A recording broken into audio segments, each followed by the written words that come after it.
Bismillah ar-Rahman ar-Rahim.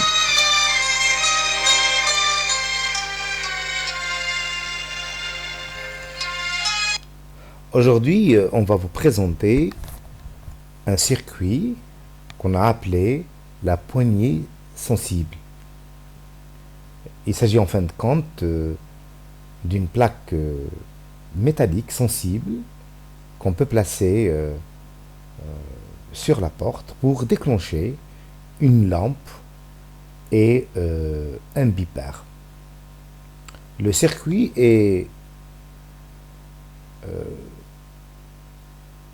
essentiellement conçu sur le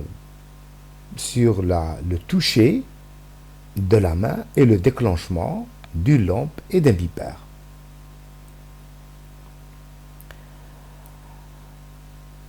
Donc on va vous expliquer le principe général. Quand quelqu'un donc touche à la poignée, qui en fin de compte est une plaque sensible, métallique ou en aluminium, une lampe s'allume et un bipère retentit 5 fois consécutives et s'arrête. Mais la lampe continue à s'allumer pendant 20 minutes, encore 20 minutes. Puis, elle s'éteint également. Le cycle recommence si on touche la plaque sensible une fois, ou 2 fois, ou 3 fois, et ainsi de suite. Le domaine d'utilisation. Le montage est conçu pour permettre à un certain nombre de machines de fonctionner une fois la plaque sensible est touchée. Par exemple, des machines pour assurer une certaine sécurité pour les travailleurs. On peut utiliser comme appareil, bien sûr, à commander des serrures électriques, une sirène d'alarme. Par exemple, pour une utilisation domestique, à la maison, ce montage peut être placé peut être utilisé comme une sonnette de porte d'entrée et en même temps comme une lampe sur palier. La plaque sensible peut être tout simplement la serrure ou la clé d'une porte. Alors le fonctionnement.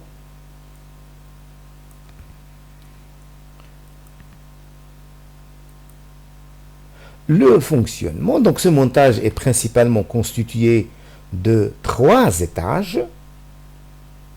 Au moment où on touche la plaque sensible, la jonction émetteur-collecteur du transistor BC109 devient passante. Donc, cette jonction se comporte comme un interrupteur. De ce fait, une impulsion négative s'achemine vers la patte du NE555, monté en multivibrateur monostable commandé.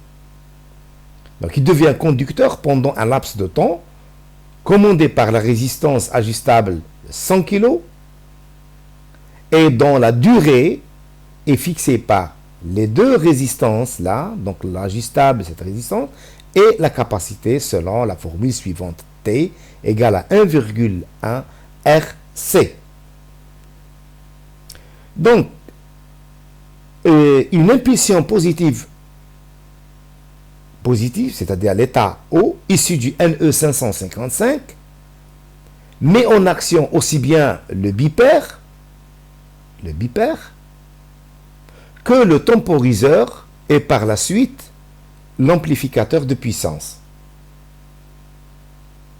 Cette temporisation est constituée de 2 composants, à savoir la capacité de 220 microfarad et la résistance ajustable de 470 kg. Cette temporisation, justement, c'est elle qui nous permet de prolonger la mise sous tension de la lampe sous 220 volts. Par rapport, bien sûr, au bipère. Donc, le bipère s'arrête, mais la lampe continue à s'allumer. Donc, cette impulsion positive va attaquer les 2 transistors de puissance montés en Darlington qui vont bien sûr actionner le relais où est attachée la lampe de 220 volts. Donc cette diode-là de 11407, c'est une diode roue libre pour protéger les deux transistors-là contre les surtensions provoquées par la fermeture et l'ouverture du relais. Donc cette impulsion, bien sûr, va une deuxième fois commander ce circuit-là, qui est le bipaire, au niveau de l'entrée 1 de l'oscillateur ou le multivibrateur A stable de 5 Hz au niveau de l'entrée 1. Et puis, ce multivibrateur-là va commander un deuxième multivibrateur calé sur une fréquence de 800 Hz, constitué de deux portes NAND 3 et 4, tandis que le premier constitué de la porte 1 et 2. À la sortie 11 de ce multivibrateur, on prélève les 5 bips qui vont actionner les 3 transistors montés en Darlington, qui vont bien sûr actionner le haut-parleur protégé, qui va bien sûr ce haut-parleur-là, qui va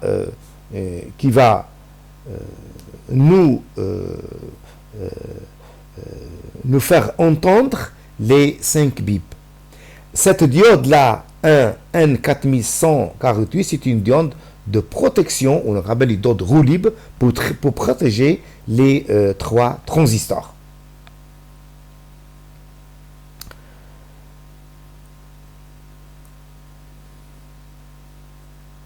Donc la fréquence d'oscillation de ce multivibrateur non stable est assurée par cette capacité de 10 nanofarads et la résistance de 1 microfarad. La même chose ici, la fréquence est assurée par le 1 microfarad, capacité de 1 microfarad, et la résistance de 1 mégafarad, mégaohm. Et vous constatez que les valeurs sont différentes.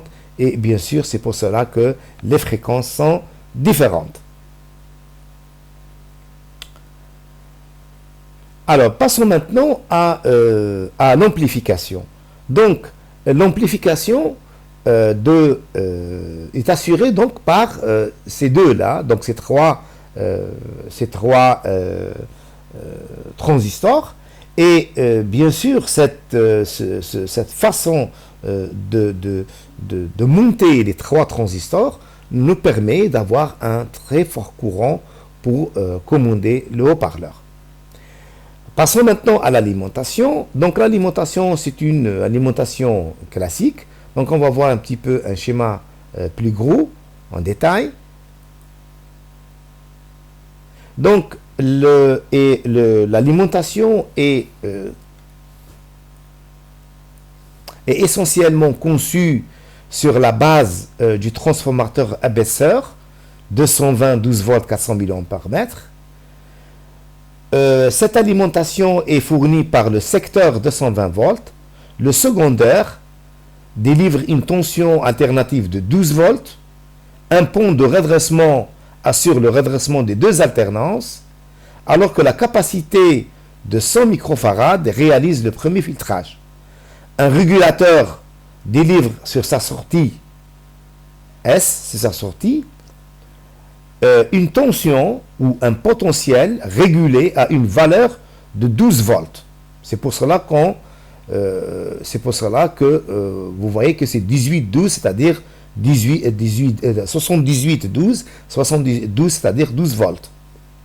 La capacité de 100 microfarads effectue un second filtrage, tandis que la capacité de 100 nanofarads découpe l'alimentation du restant du montage. Enfin, la LED verte témoigne du bon fonctionnement de cette alimentation. Le primaire du transformateur est protégé par un fusible dont la valeur est de 1 à 1,5 ampères, est déconnecté du secteur de 120 volts par un interrupteur, au niveau du primaire.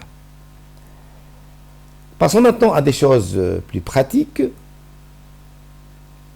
Alors, le premier circuit, c'est le NE555. Donc, c'est un circuit à 8 pattes. Donc, on compte les pattes, c'est à partir de là. Donc, 1, 2, 3, 4, 5, 6, 7, 8. Donc, on va le constater ici. Donc, le 1, c'est la masse. Le 8, c'est le potentiel positif. L'entrée déclenchement, c'est 2. Et la sortie, c'est 3. Le circuit intégré 4011 fait partie de la série des circuits intégrés 4000 utilisant la technologie CMOS et il contient 4 portes. Comme vous pouvez le constater, il y a les 4 portes, donc avec les entrées 12, 13, 11, l'entrée 8, 9, 10, la sortie, l'entrée 3, sortie 1, 2, pardon, l'entrée 1, 2, la sortie 3, l'entrée 6, 4, 6, 5 et la sortie 4. Quand vous voyez le boîtier ici, le boîtier on peut, donc c'est ici, c'est la broche 14, donc c'est le plus, et la broche 7, c'est le négatif. Donc ici, il faut faire très attention, donc c'est des CMOS, c'est une technologie de CMOS, il faut faire très attention quand on manipule ces circuits intégrés. Ils sont très fragiles parce qu'il y a une présence d'une grande résistance d'entrée. Donc, il faut les manipuler avec prudence. Alors, en ce qui concerne les diodes, nous avons 3 types de diodes. Nous avons la diode de signal 4148, dont la cathode est indiquée par un anneau noir, tandis qu'ici, de 4007, la cathode est indiquée par l'anneau blanc. Ici, au niveau des roues, au niveau de la rouge et verte, nous avons la patte la plus longue, c'est l'anode, la plus courte, c'est cathode. Donc, c'est ici l'anode, ici c'est la cathode. Pour le relais, donc c'est un relais qui a un pouvoir de coupure de 220 volts. Et vous voyez ici, ici c'est l'entrée, et ici c'est la fixation ou la connexion de la lampe. Le haut-parleur qui est quand même plein de moyenne fréquence, de moyenne puissance, et dont la résistance et de la bobine mobile est de 8 ohms. Là, les transistors, nous avons ici transistor 548, BC548. Donc, c'est un transistor de faible puissance. Donc, le collecteur, le collecteur c'est le 1, la base c'est le 2, et 3 c'est l'entrée. Donc nous avons 1, 2 et 3. Donc l'émetteur, base et collecteur. À ce niveau-là, nous avons le BC109, donc c'est un transistor qui est moyennement puissant. Et dans le collecteur et l'émetteur base sont indiqués sur le dessin. Ici, le 2N1893 c'est un transistor beaucoup plus puissant et c'est pour cela que vous voyez comme que sa capsule est beaucoup plus grande parce qu'il dégage plus de chaleur. Donc le courant est plus important et de ce fait, il dégage plus de chaleur. Le 2N1711 exactement, c'est parce que le même sur le plan forme. Donc ici, il faut faire attention, c'est l'ergot, donc au niveau de l'ergot ici, ou ici. Il faut toujours, c'est que l'ergot, c'est toujours à côté, c'est du côté de l'émetteur.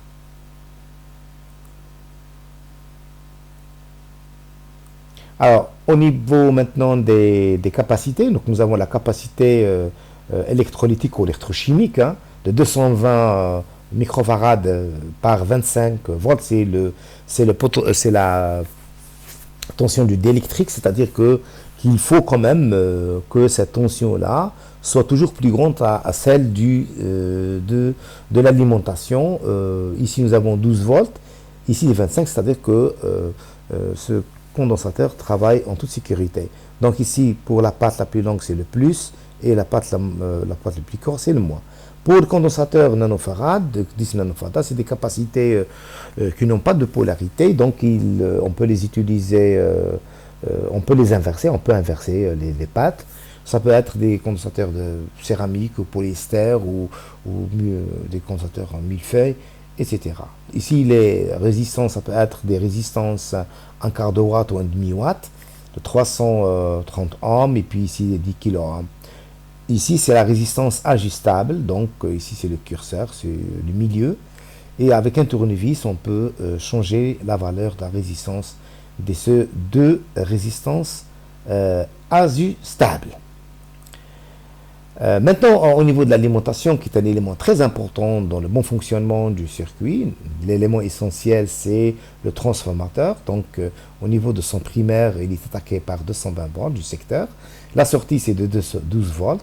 Les 12 volts sont acheminés vers le pont de redressement. Au milieu, c'est toujours l'entrée. Et la sortie, c'est le plus ici et le moins ici.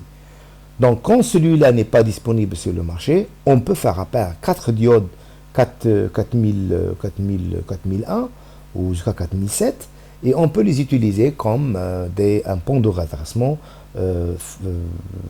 monté de cette manière. Donc, ici, c'est l'entrée 12 volts alternative et ici, c'est la sortie continue qui va attaquer directement le régulateur de tension au niveau du point 1. Ici, l'entrée de tension continue, c'est pas alternative. Hein. Ici 2, c'est la masse. Ici, sortie de tension régulée, cette tension qui va, bien sûr, attaquer les deux capacités qui restent. Et puis, avec la diode qui va nous indiquer la présence de la tension à ce niveau-là. Donc, on va nous indiquer la présence de la tension de secteur avec la diode rouge.